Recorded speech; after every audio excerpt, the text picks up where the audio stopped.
Bismillahirrahmanirrahim. Assalamualaikum warahmatullahi wabarakatuh. Bismillah, alhamdulillah wa syukurillah wa ni'matillah, la khawla wa la quwata illa billah, amma ba'du. Hadaratal muktaramin jamaah sholat subuh Masjid Baitul Salam rahimakumullah. Monggo tumrap kula lan panjenengan kita semuanya selalu dan selalu memanjatkan puja dan bersyukur kehadirat Allah Subhanahu wa taala dengan bersama-sama membaca hamdalah alhamdulillahirabbil alamin. Salawat serta salam mudah-mudahan tercurah pada junjungan kita Nabi besar Muhammad sallallahu alaihi wasallam. Allahumma sholli ala Muhammad, yang akan kita tunggu-tunggu syafaatnya di yaumil kiamat nanti. Ibu bapak yang dirahmati Allah, alhamdulillah pada pagi hari ini telah hadir di tengah-tengah kita beliau Ustadz Haji Ahmad Jayadi LCMA dari IAIN Bali Songo Semarang, yang beberapa waktu lalu kondisinya sakit, tapi alhamdulillah ini sudah sembuh. Kita mohon kepada Allah Subhanahu wa taala mudah-mudahan beliau selalu sehat walafiat sehingga bisa menyampaikan ilmu-ilmu yang bermanfaat untuk kita semua sebagai bekal di dunia maupun di akhirat. Amin Allahumma amin. Monggo kepada Ustadz, waktu sepenuhnya kami haturkan. A'udzubillahi minasyaitonirrajim. Bismillahirrahmanirrahim. Alhamdulillahirabbil alamin.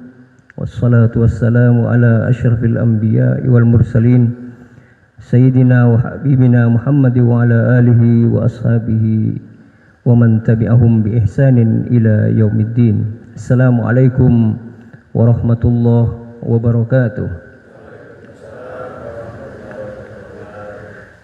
Alhamdulillah, kita panjatkan puji syukur kita kehadirat Allah Subhanahu wa taala.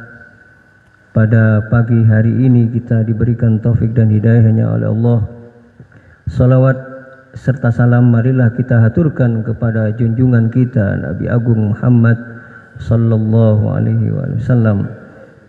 Semoga di yaumul mahsyar kelak kita mendapatkan syafaat dari beliau, amin ya rabbal alamin. Alhamdulillah, pada pagi hari ini kita bisa memulai kembali setelah lebih dari 1 bulan lamanya kajian tafsir kita liburkan. Mudah-mudahan ke depan kita akan selalu istiqomah untuk kajian tafsir ini. Muqaddimah, saya ingin membawakan sebuah riwayat yang diriwayatkan oleh Atha, ya, an Atha'in qal. Atha mengatakan, meriwayatkan, intalaqtu yawman ana wa Ubaid. Terima kasih.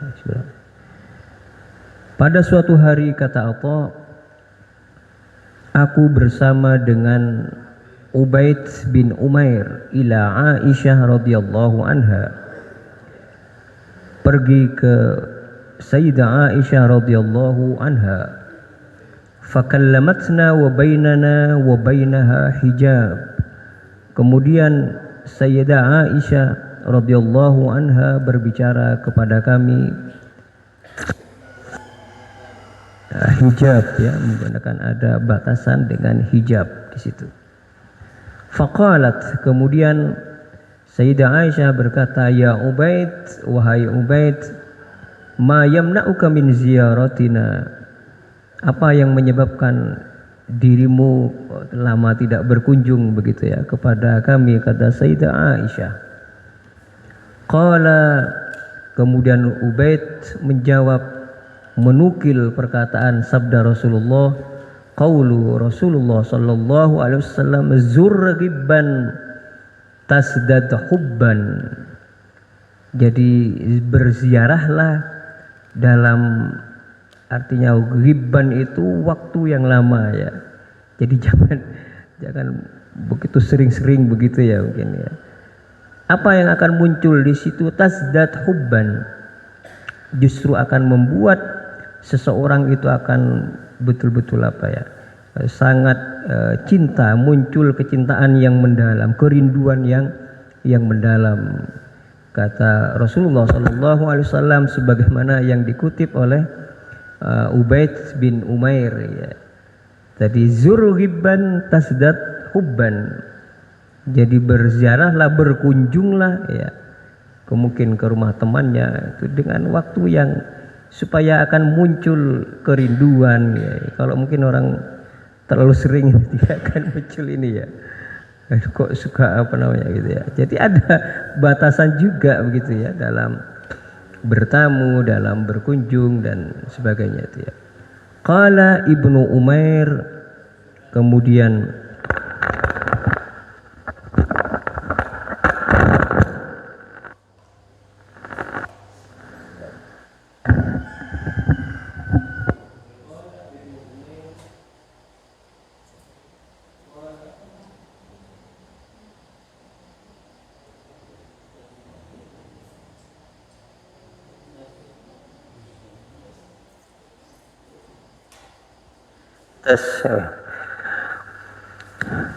Qala Ibnu Umair kemudian mengatakan kepada Sayyidah Aisyah, akhbirini bi'ajabi syai'in ra'aitihi. Kata Ibnu Umair kepada Sayyidah Aisyah, beritahukan kepada kami wahai Sayyidah Aisyah, apakah yang paling menakjubkan yang engkau lihat dari Rasulullah Sallallahu Alaihi Wasallam. Jadi Ibnu Umar ingin mengetahui sesuatu apa dalam cerita yang paling menakjubkan dari Rasulullah Sallallahu Alaihi Wasallam. Kemudian kemudian perawi Atha yang meriwayatkan tadi, ya, qala fabakat. Ketika mendengar itu Sayyidah Aisyah kemudian menangis mendengar apa yang engkau lihat wahai Sayyidah Aisyah yang paling menakjubkan dari Rasulullah Sallallahu Alaihi Wasallam. Fabakat, beliau kemudian menangis, waqalat, dan beliau berkata, kullu amrihi kana ajaban. Kata Sayyidah Aisyah bahwa semua apa yang ada pada Rasulullah itu semuanya menakjubkan. Antum kalau ingin melihat bagaimana senyuman Rasulullah, perilaku Rasulullah, gaya duduknya, ya, kemudian berdirinya, semua yang ada pada Rasulullah adalah menakjubkan, ya. Jadi tidak ada yang tidak menakjubkan dari Rasulullah Sallallahu Alaihi Wasallam. Semuanya menakjubkan, kata Sayyidah Aisyah. Tetapi ada satu hal yang sangat menakjubkan yang diriwayatkan beliau, atani fi lailati hatta massa jilduhu jildi. Pada suatu malam Rasulullah mendatangiku, kemudian sampai kulitnya menyentuh kulitku, kata Sayyidah Aisyah. Tsumma qala, kemudian Rasulullah bersabda, zarini ata'abbadu li rabbi, meminta izin kepada istrinya, ya. Ini juga salah satu akhlak Rasulullah, ya. Bahkan dalam beribadah pun seorang suami masih meminta izin kepada istrinya, ya. Ya, karena mungkin antum semua, kita semua yang sudah tahu sebagai orang tua, ya, bahwa salah satu hak, ya, hak juga istri adalah, ya, dinafkahi secara batin. Artinya pada malam itu Rasulullah meminta izin kepada Sayyidah Aisyah. Jadi juga ada haknya juga, ya, istri. Bahkan ini yang dicontohkan oleh Rasulullah, beliau sampai meminta izin untuk beribadah kepada Allah, ya. Zarini ata'abbadu li rabbi, berikan izin, ya, biarkan diriku, kata Rasulullah, untuk bermunajat kepada Allah, ya, Azza wa Jal. Faqama ilal qurba, kemudian Rasulullah berdiri untuk mendekatkan diri kepada Allah Subhanahu wa taala. Fatawadda'a minha, berwudu. Tsumma qama yusalli, kemudian beliau melakukan salat, ya. Fabaka hatta balla lihyatahu, kemudian Rasulullah menangis sampai membasahi jenggotnya tangisan Rasulullah. Ini yang harus kita contoh, nggih, bapak-bapak dan ibu-ibu sekalian. Jadi dalam ibadah itu ketika seseorang sudah sampai kepada kekhusyuan yang luar biasa, dalam sholat, dalam berdoa, ya, sampai menangis Rasulullah, ini juga harus dijadikan sebagai teladan, ya. Thumma sajada, kemudian beliau bersujud hatta ballal arda. Jadi ketika sujud itu sampai tetesan air mata Rasulullah membasahi tempat sujud beliau. Saking ini ya, Masya Allah, luar biasa ya apa yang dicontohkan oleh Rasulullah. Tangisan beliau sampai membasahi tempat sujudnya. Thumma taja'a ala jambihi hatta ata Bilal. Pada saat itu, dalam posisi yang demikian itu, kemudian datang Bilal yu'adzinuhu bisolatis subh, untuk melakukan azan, ya, pada saat sholat subuh. Jadi dari malam sampai subuh itu Rasulullah dalam keadaan beribadah yang sedemikian rupa tadi, ya, meneteskan air mata dan semuanya itu, ya. Faqala, kemudian Bilal berkata kepada Rasulullah, ya Rasulullah, ma yubkik, wahai Rasulullah, apa yang membuat dirimu menangis seperti ini? Jadi Bilal merasa keheranannya. Wa qad ghafarallahu laka ma taqaddama min dzambik. Bukankah Allah Subhanahu wa taala telah mengampuni dosamu yang dahulu, bahkan yang akan datang sudah Allah hapus dosa-dosamu. Kenapa engkau beribadah sedemikian rupa kepada Allah Subhanahu wa taala? Ya. Seseorang yang memiliki derajat yang begitu tinggi di hadapan Allah itu merasa bahwa ibadahnya itu bukan apa-apa begitu, ya. Tetapi kita yang banyak berdosa, banyak bermaksiat kepada Allah, ya. Jangankan menangis, mungkin malam pun kita tidak sempat bangun malam, naudzubillah min dzalik, untuk tahajud, untuk qiyamul lail, untuk bermunajat kepada Allah, untuk curhat kepada Allah Subhanahu wa taala. Kemudian apa jawabnya Rasulullah sallallahu alaihi wasallam? Faqala waihaka ya Bilal, celaka engkau wahai Bilal. Wa ma yamna'uni an abkiya, apa yang melarang diriku untuk menangis, ya. Wa qad anzalallahu alayya fi hadhihi al-laila, pada malam ini, kata Rasulullah, dalam ibadah yang sedemikian rupa itu, kemudian Allah menurunkan wahyu dalam surah Ali Imran ayat 190. Inna fi khalqis samawati wal ard wa ikhtilafil laili wan nahar la ayatin liulil albab. Sesungguhnya dalam ciptaan langit dan bumi, dalam ciptaan langit dan bumi, wa ikhtilafil laili wan nahar, silih bergantinya siang dan malam, la ayatil liulil albab. Semua itu, kata Allah Subhanahu wa taala, adalah tanda-tanda bagi orang-orang yang berakal, orang-orang yang menggunakan akalnya, orang yang memiliki akal, yang diberikan akal. Artinya bapak-bapak dan ibu-ibu sekalian, mungkin kita karena terlalu dekatnya dengan dunia yang kita miliki, dengan materi yang kita miliki, pernahkah kita misalkan dengan melihat ciptaan Allah, langit yang sedemikian rupa, bumi yang, ya, kemudian silih bergantinya siang dan malam begitu, ya. Pernahkah kita merenungi di situ? Intinya dalam riwayat ini Rasulullah menggambarkan tentang at-tafakkur. Insyaallah dalam beberapa pertemuan mendatang ini sebagai mukaddimah tentang tafakkur. Merenungi tidak hanya dalam ciptaan Allah Subhanahu wa taala, bahkan merenungi terhadap semua apa yang diberikan oleh Allah kepada kita. tafakkur. Ya.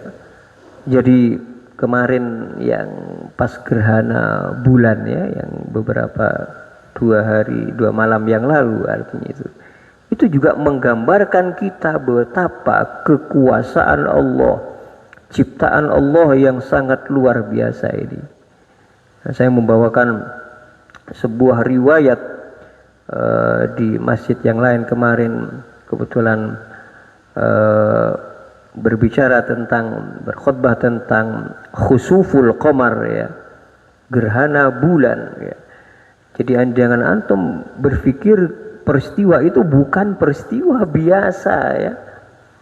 Jadi mungkin gambaran kita untuk kadang di zaman ini ya, semakin seringnya sekarang itu ya, untuk melihat terjadi gerhana bulan, gerhana matahari ya. Itu dalam beberapa hal sebagaimana yang dikatakan ulama ya, kejadian-kejadian seperti ini menunjukkan betapa semakin banyaknya maksiat-maksiat dan dosa-dosa yang kita lakukan. Di peristiwa itu bukan peristiwa yang sembarangan. Makanya Rasulullah menggambarkan di situ tentang apa? Kalau kita mau merenung ya tadi ya, tafakkur tadi ya terhadap ciptaan Allah Subhanahu wa ta'ala, sebagaimana yang dikutip dalam cerita tadi oleh Sayyidah Aisyah radhiyallahu anha. Ketika terjadi gerhana bulan, ketika terjadi gerhana matahari, Rasulullah itu dalam riwayat dikatakan betul-betul ketakutan di situ. Jadi fenomena yang luar biasa menyebabkan Rasulullah merasa ketakutan ya. Kalau bahkan digambarkan sebagai tanda sebagai hari kiamat dan lain sebagainya itu.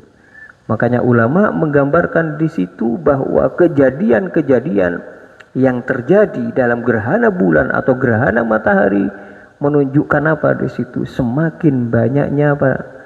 Dosa dan maksiat yang kita lakukan kepada Allah Subhanahu wa ta'ala.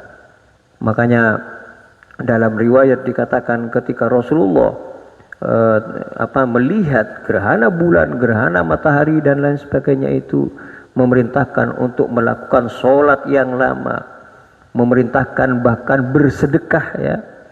Supaya apa? Supaya untuk menolak hal-hal yang tidak diinginkan oleh kita sebagai manusia. Pernahkah kita merenungkan ya hal-hal yang seperti itu ya?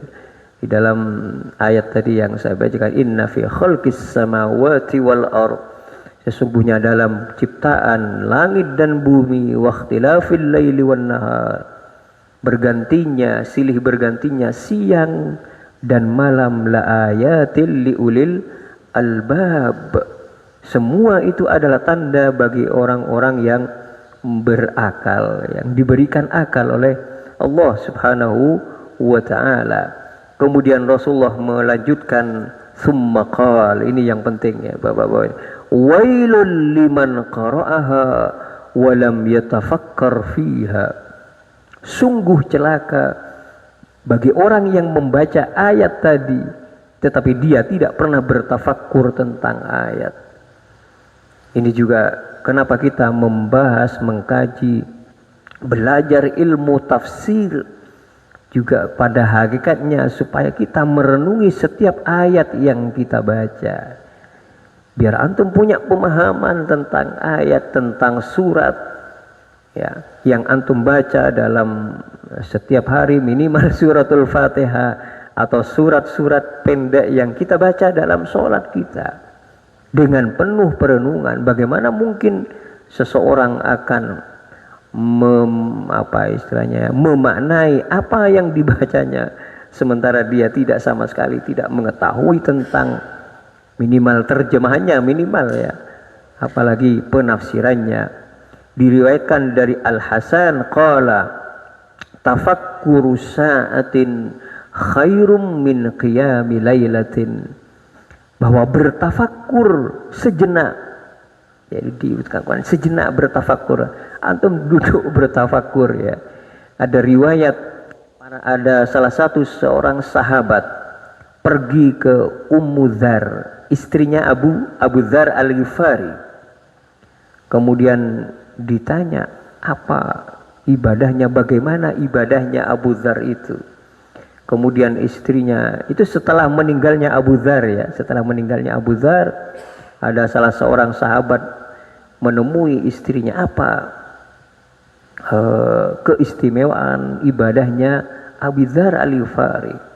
Kemudian istrinya mengatakan bahwa hampir separuh hari itu beliau gunakan hanya untuk bertafakkur ya.